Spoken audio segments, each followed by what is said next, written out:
গ্রামের নাম হিজলতলি। নামের মতোই সুন্দর ছিমছাম একটি গ্রাম। কিন্তু এই গ্রামের উত্তর প্রান্তে যে পুরনো কালদিঘি আছে, তার পাশ দিয়ে দিনের বেলাতেও কেউ বড় একটা হাঁটতে চায় না। দিঘির জল কালো, যেন অনন্ত গভীরতা লুকিয়ে আছে সেখানে।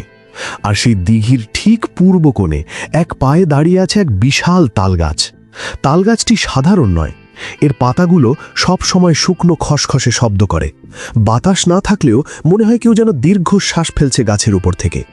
গ্রামের বুড়োরা বলে ওটা নাকি এক অতৃপ্ত আত্মার বাসা। অমাবস্যার রাতে নাকি ওই তালগাছের মগডাল থেকে আগুনের গোলার মতো চোখ জলজল করতে দেখা যায়।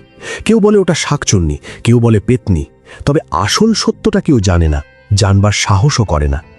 আজ আপনাদের শোনাবো সেই অভিশপ্ত তালগাছ আর এক নিরপরাধ গৃহবধূর করুণ কাহিনী, যা শুনলে আপনার গায়ের লোম খাড়া হয়ে যাবে।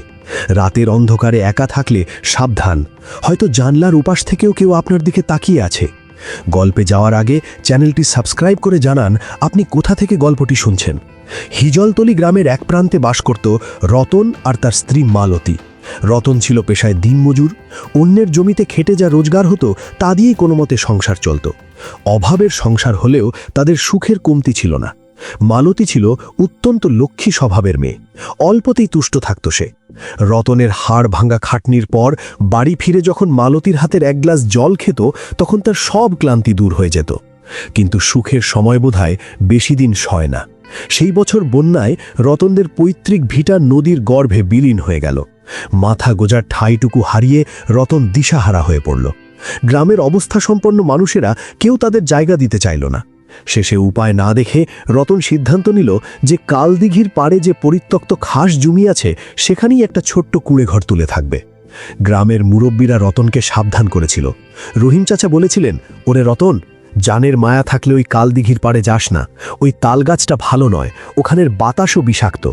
কিন্তু পেটের ক্ষুধা আর মাথার ওপর ছাদ না থাকার যন্ত্রণা ভয়ের চেয়েও বড়। রতন মুরব্বীদের কথায় কান দিল না।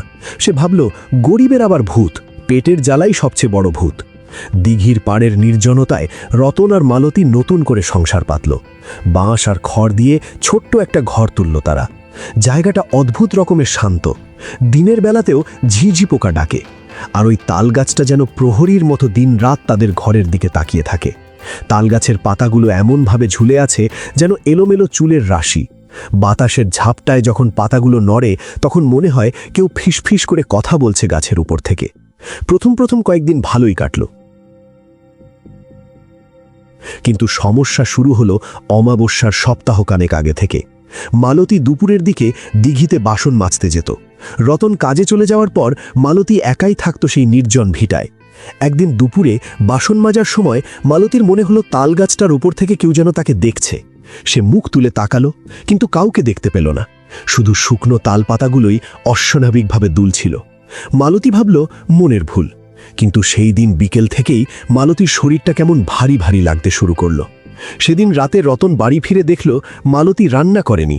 ঘরের এক কোণে সে চুপ করে বসে আছে, চুলগুলো খোলা। রতন অবাক হয়ে জিজ্ঞেস করল, মালতী, শরীর খারাপ নাকি? আলো জ্বাললিনি কেন? মালতী কোনো উত্তর দিল না। রতন কাছে গিয়ে মালতীর কাঁধে হাত দিতেই সে চমকে উঠল। মালতী মুখ তুলে রতনের দিকে তাকালো। সেই পরিচিত মায়াবী চোখ দুটো আজ কেমন ঘোলাটে মনে হলো রতনের। মালতী ফিসফিস করে বলল, আমার খুব শীত করছে গো, আমাকে একটা লাল শাড়ি এনে দেবে? রতন অবাক হলো। ঘরে খাওয়ার নেই, আর মালতী চাইছে লাল শাড়ি। সে ভাবল হয়তো জ্বরের ঘরে ভুল বকছে। রতন তাকে সান্ত্বনা দিল, কিন্তু রতনের মনে হলো মালতীর শরীরটা বরফের মতো ঠান্ডা। মানুষের শরীর এতটা ঠান্ডা হতে পারে তা রতনের জানা ছিল না। পরদিন থেকে মালতীর আচরণে অদ্ভুত পরিবর্তন দেখা দিল।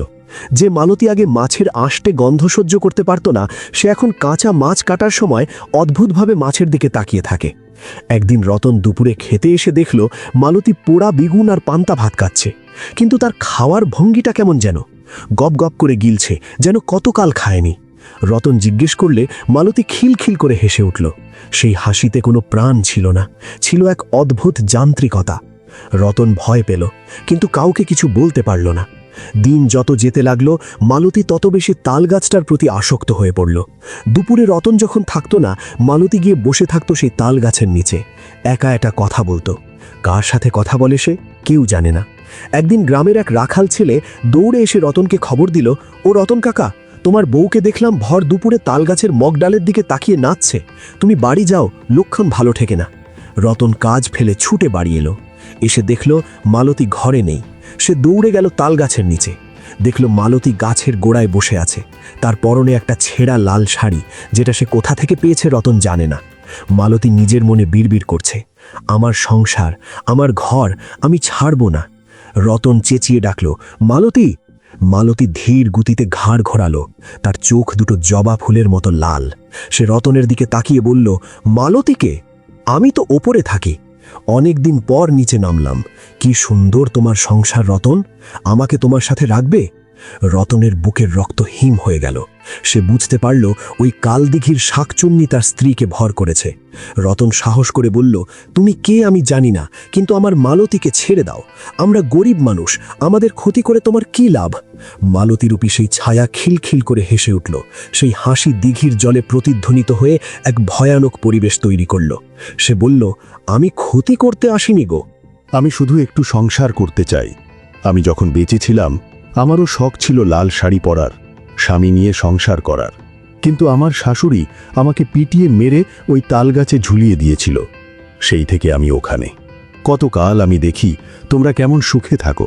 আমার হিংসে হয় রতন, খুব হিংসে হয়। তাই আমি মালতীকে সরিয়ে দিয়েছি। এখন থেকে আমিই তোমার মালতী। রতন কান্নায় ভেঙে পড়ল।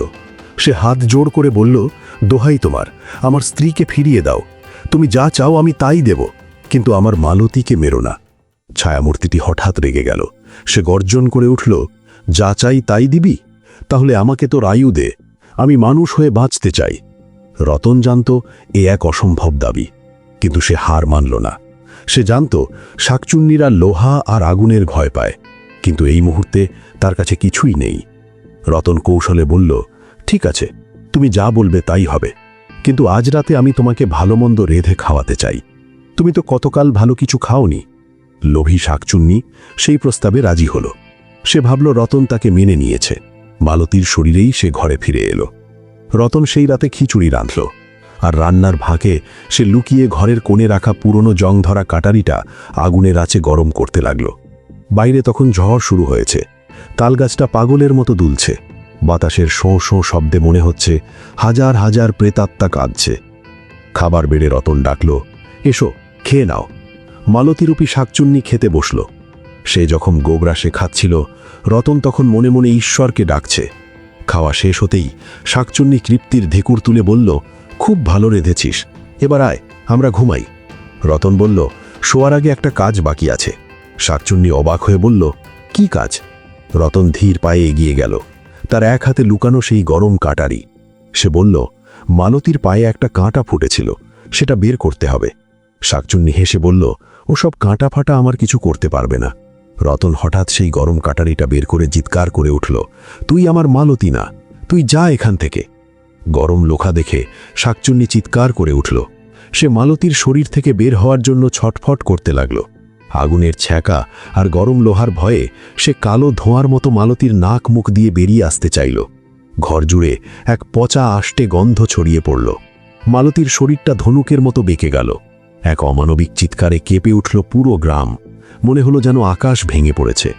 কালো ধোঁয়াটা কুণ্ডলি পাক খেয়ে ঘরের চাল ফুটো করে বেরিয়ে গেল সোজা তালগাছের দিকে। যাওয়ার সময় বলে গেল, আমি গেলাম, কিন্তু তোর সুখ আমি দেখে নেব রতন, আমি আবার আসব। মালতী জ্ঞান হারিয়ে মাটিতে লুটিয়ে পড়ল। রতন তাকে কোলে তুলে দেখল, তার শরীর ভীষণ গরম, জ্বরে পুড়ে যাচ্ছে, কিন্তু সেই বরফ শীতল ভাবটা আর নেই। রতন সারা রাত মালতীর মাথায় জলপট্টি দিল। বাইরে তখনও চলছে প্রকৃতির তাণ্ডব। মনে হচ্ছে তালগাছটা শিকড় উপড়ে উঠে আসবে। পরদিন সকালে ঝড় থামল। গ্রামের লোকেরা এসে দেখল সেই বিশাল তালগাছটা মাঝখান থেকে ফেটে দুভাগ হয়ে পড়ে আছে, যেন বজ্রপাতে জ্বলে গেছে গাছটা। অথচ কাল রাতে বাজ পড়ার শব্দ কেউ শোনেনি। রতন আর মালতী সেই দিনই ওই জায়গা ছেড়ে চলে যাওয়ার সিদ্ধান্ত নিল। যাওয়ার আগে রতন দেখল ভাঙা তালগাছের কোটরে একটা পুরনো জরাজীর্ণ লাল শাড়ি আর একজোড়া শাঁখা পড়ে আছে। হয়তো ওগুলোই ছিল সেই হতভাগী আত্মার শেষ সম্বল। রতন আর মালতী এখন অন্য গ্রামে থাকে। তারা খুব কষ্টে দিন কাটায়, কিন্তু তাদের মনে শান্তি আছে। তবে এখনও অমাবস্যার রাতে যখন বাতাস বয়, রতন জানালা বন্ধ করে দেয়। কে জানে, হয়তো কোনো একাকী তালগাছে বসে আজও কেউ দীর্ঘশ্বাস ফেলে আর লাল শাড়ির স্বপ্ন দেখে। সেই দীর্ঘশ্বাস বাতাসের সাথে মিশে আজও মানুষের কানে কানে ফিসফিস করে বলে যায় এক অতৃপ্ত বেদনার কথা। গল্পটি ভালো লেগে থাকলে ভিডিওটিতে লাইক দিন, চ্যানেলটি সাবস্ক্রাইব করুন এবং কমেন্টে জানান গল্পটি সম্পর্কে আপনার মতামত। পরের গল্পটি শুনতে বাম পাশের বক্সে ক্লিক করুন। ধন্যবাদ।